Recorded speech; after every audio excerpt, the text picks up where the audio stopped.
Yeah, I like how you worded it. It certainly felt like when we were watching this team throughout the bubble, where Tatum had a few of those games where we're like, whoa, like what's, he just was sort of second guessing himself. So Yep. I definitely saw some of that tonight. But yeah, Jaylen Brown, certainly the story or the second unit or 3-point shooting. I get the feeling, guys, and we can get more into this later, but I get the feeling this team is going to be. It sort of reminded me of those old Brad Stevens teams where like they had to nail like 17 3-pointers to knock off a top-notch team like the Warriors, or at least stay in it. I think this team's going to rely heavily on 3-point shooting from that bench, or at least from guys like Shemi who could come in and knock back-to-back threes. I mean, I don't know if you can rely on that every single night, but whether it's Shemi, whether it's Grant, these guys have to sort of take turns and step up here. But that 3-point shooting certainly kept them in it. What a funny game, too. Okay, getting those threes to fall in the first half, this game would have been over. Yeah, I mean, yeah, start to finish, just things you could never imagine. The semi-stretch, the two big starting, which John actually threw out there. I kind of brushed that off because Brad brushed that off in pressers during training camp, and all of a sudden they're starting this game to start the year. 2 centers on the court. Pretty stunning way to start this, and they look good. 2 bigs crashing the boards. You got killed in transition a little bit off that, but what a crafty, unexpected move from Brad. I don't know how crafty it was. It's not that unexpected. I said it like a month ago. Yeah.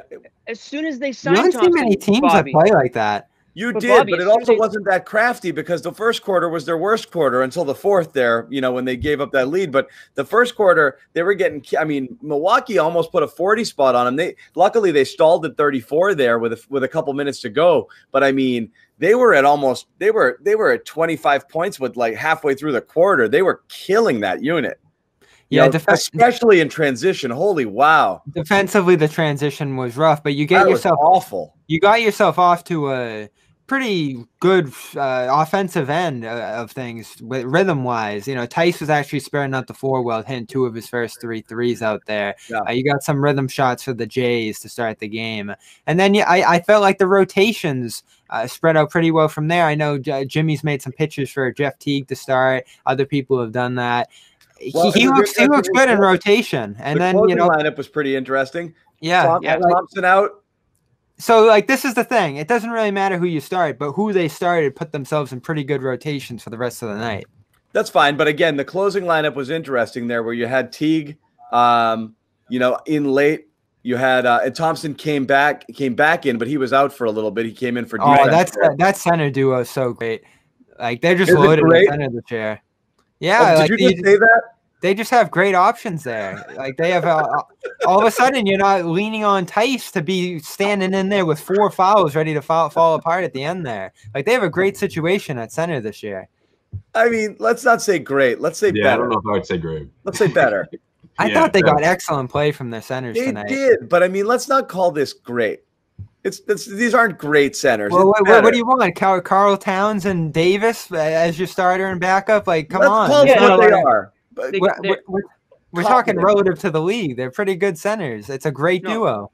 It's an upgrade, absolutely. And the reason why John and I probably brought this up immediately when they signed Thompson was, listen, they can actually kind of go big now, right? And that was one of their biggest issues was that they're playing small is one thing, but being undersized is another.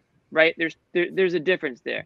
You can play small ball, and that's kind of where the league trends. But you don't want to be overmatched and overpowered and undersized out there on the court. So I think when they go with Thompson and Tyson there at the same time, they're now at a point where they can actually play bigger, right? Because now you're sliding everybody down.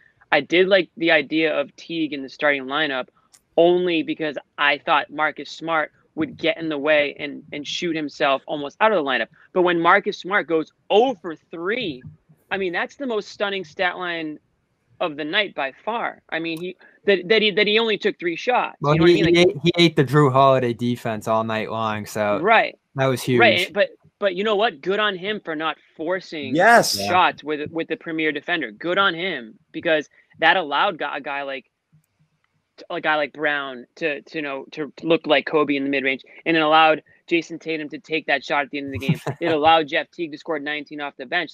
That's team basketball. So if you guys are all on the same page, like they are, and willing to do what's best for the team on any given night, then yeah, this team has a prayer. This team also has Smart did it, Jimmy. Smart did it in those 3 shots in 38, almost 39 minutes tonight. He's the team leader in minutes, and you saw. early in that fourth, when the game was getting away, Brad immediately changed up the lineup. He didn't like what he had, brought Smart back in there, brought Thompson back in there, because that he was afraid it was going to get away, and it did regardless. But again, Smart was out there for 38 minutes, only took 3 shots, which is amazing, because not only what we saw late last year, what we thought was going to happen with Kemba and Gordon not being around, Gordon obviously gone and Kemba out until who knows when, we thought he had to be the third option on offense. He wasn't. It was Teague. Right. Teague clearly right now is the third option on offense. Well, I think a lot of us, we thought that because that's what we saw throughout the bubble, right? I mean, I think we knew we prefer to see Teague had that high volume action where he sort of, Marcus sort of takes shots here and there. But because Teague wasn't around last year during the bubble when Kemba was hurt, even though Kemba was healthy enough to take the floor, Smart still took it upon himself to go nuts. I'm still, I don't know. It's still early. Maybe the press conference he had yesterday, where that the focal point of his shot selection, maybe he just wants that narrative to sort of fade away. But I do think that he's capable to do a little bit of both. I think it's going to be a learning experience for Marcus Smart. I think what he was trying to convey throughout that press conference when it came to his outside touch is that, look, if I have an open shot, I'm going to take it. Like, don't dog me now. Don't make it sound like I'm the worst 3-point shooter of all time. Like, don't say altogether, oh, Marcus Smart needs to stop shooting, period. I said, well, wait a minute. Maybe I need to stop taking bad shots, and maybe I get in the habit of doing that at times. But don't tell me I need to stop shooting threes altogether. No, I don't think what anybody's saying that. Everyone with Marcus Smart. I think he got defensive last night or yesterday during the day. You don't think? I think maybe he did. I think that Corrales a bit when he asked that question, and he just said, "Because I'm a great shooter." Yeah, he was clearly defensive about that. Yeah, right. Yeah, he's defensive about it. Deservedly so, and Brad has said this, and it's true.